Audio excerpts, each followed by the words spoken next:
Let me see if I can find this scripture. Alright. This is Lamentations 4:8. Their visage is blacker than coal. They are not known in the streets. Their skin cleaveth to their bones.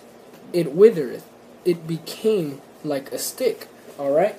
So the important point in this scripture right here is what it says. Their visage. Alright? So I got a dictionary in my phone. I'm just gonna look it up real quick. I know what it means, but for the sake of edification, as Apostle Gabar says.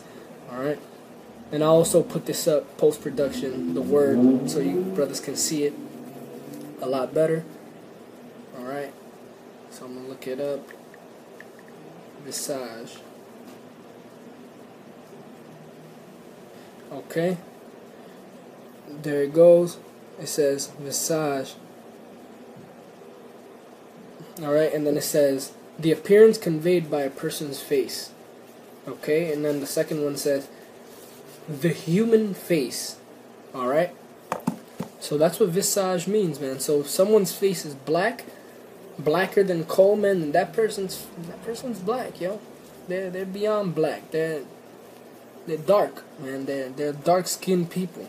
Alright? And that was the point that I wanted to drill in that quick scripture. And then another scripture right here in Lamentation is Lamentations 5:10.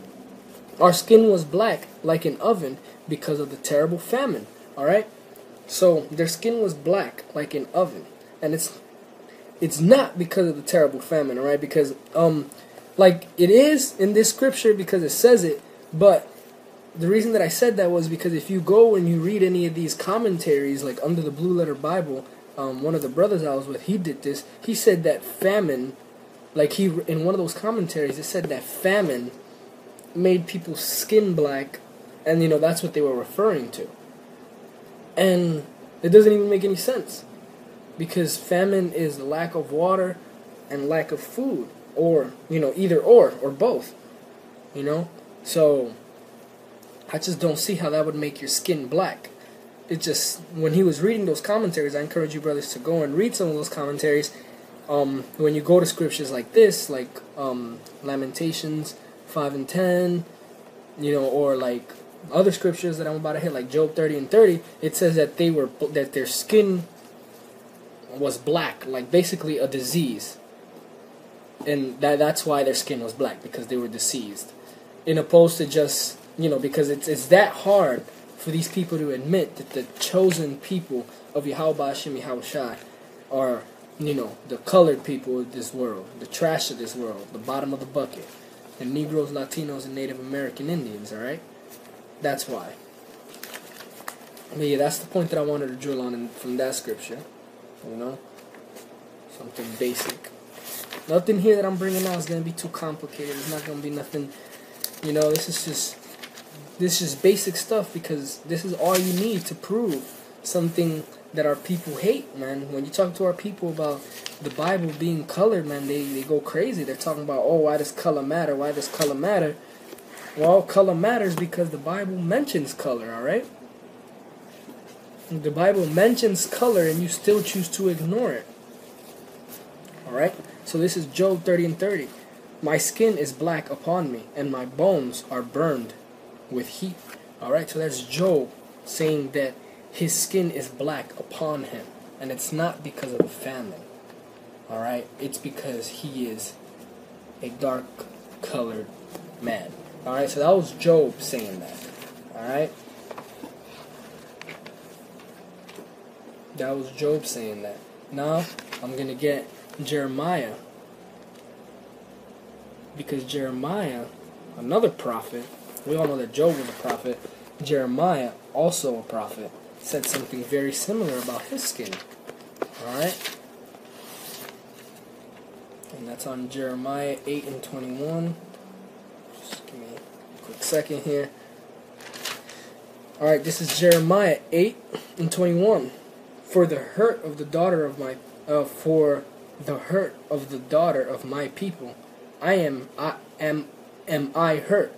I am black. Astonishment hath taken hold of me. Alright, so Jeremiah is saying that he himself is black. Alright? And then when you go into the word black, it goes back to the word Kedar. Alright, that's how you say black. And Kedar, I have it right here.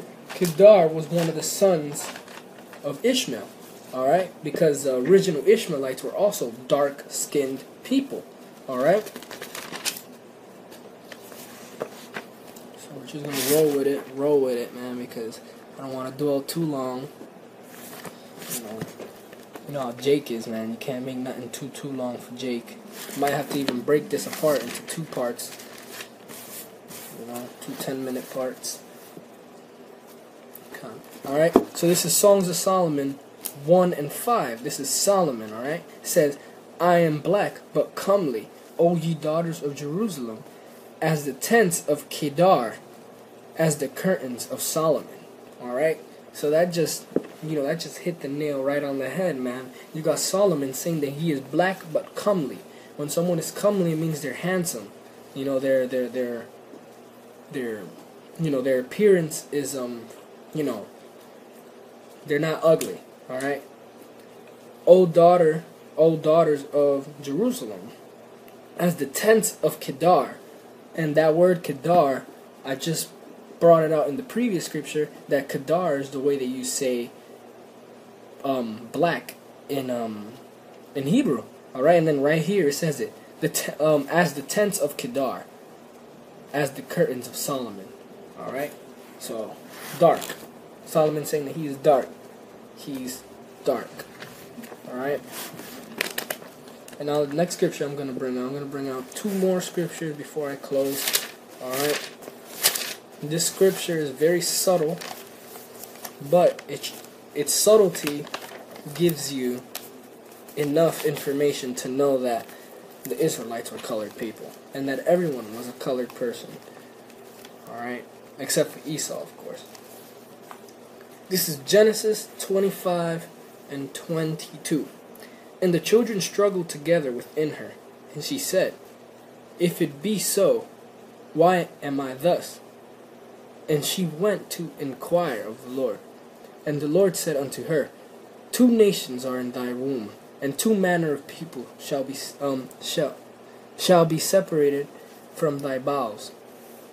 And the one people shall be stronger than the other, and the elder shall serve the younger. And when her days to be delivered were fulfilled, behold, there were twins in her womb, and the first came out red all over like a hairy garment, and they called his name Esau. And after that came his brother out, and his hand took a hold of Esau's heel, and his name was called Jacob. And Isaac saw 60 years old when Isaac was 60 years old when she bare them. Alright? So the point that I wanted to bring out here is that they describe Esau, right? They say that Esau came out red all over. Alright, and then it says like a hairy garment, but it turns out that phrase, a hairy garment, isn't what you typically would call a hairy garment, alright? Because there's a scripture in, I'm not going to go to it, but I'll put it in the post-productions, Exodus 25 and 5. If you go read that, it turns out that the phrase hairy garment here, there's a precept to that where it's talking about it's talking actually red. All right, that hairy garment part is actually talking about red, because if you use your brain a little bit, babies don't come out with hair all over their bodies. All right, so that doesn't happen. Okay, and then right here it says that Esau came out red. All right, and his name Esau. Alright, means wasted away is he, Isashua. Alright, and then right here, this is the subtle point I was talking about. And after that came his brother out. Alright, that's all they say about him. Why? Why don't they describe his color? They don't describe his color because his color, it's understood that his color is like everyone else's. It's familiar. That's why they didn't find the need to describe them, to describe the color of Jacob, who becomes the progenitor of the 12 tribes of Israel. Alright? That's why that point is so important. Okay? Alright, and here's the last scripture I'm going to bring out.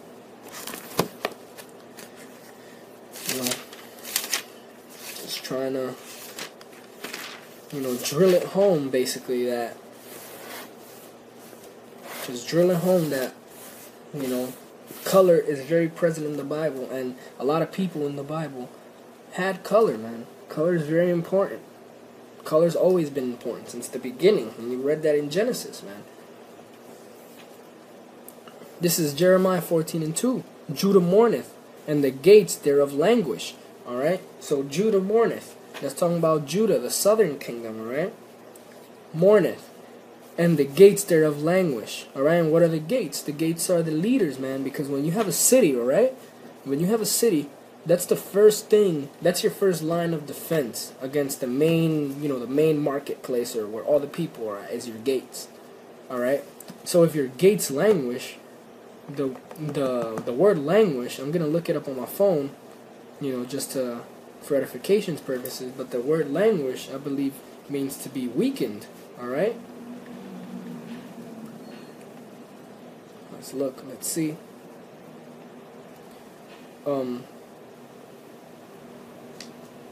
Yeah, to become feeble, alright? It says lose vigor, health, or flesh. Alright? It says it right here. There's a few definitions on there. Third one, to become feeble. Okay, it's not showing up properly. But I'll put it up post-production. Alright, it says to become feeble, alright? So the gates to a people or civilization, who are their gates? Alright? Their gates are their leaders. Alright? Their leaders. So it says Judah mourneth, and their gates, and the gates thereof languish. Alright? Leaders like Jesse Jackson, Creflo Dollar, Al Sharpton. People like that, man. People like that are the people that's supposed to be fighting for you Negroes, alright? You Benjamites, you Levites. Those are the people that's supposed to be there for you, but they're weak because they're filled with self-interest, alright? And because you're under the curses. They are black unto the ground, and the cry of Jerusalem is gone up, alright? They are black into the ground, alright? They're black, similar to the ground, alright? And the cry of Jerusalem is gone up, alright? So, what is this scripture telling you?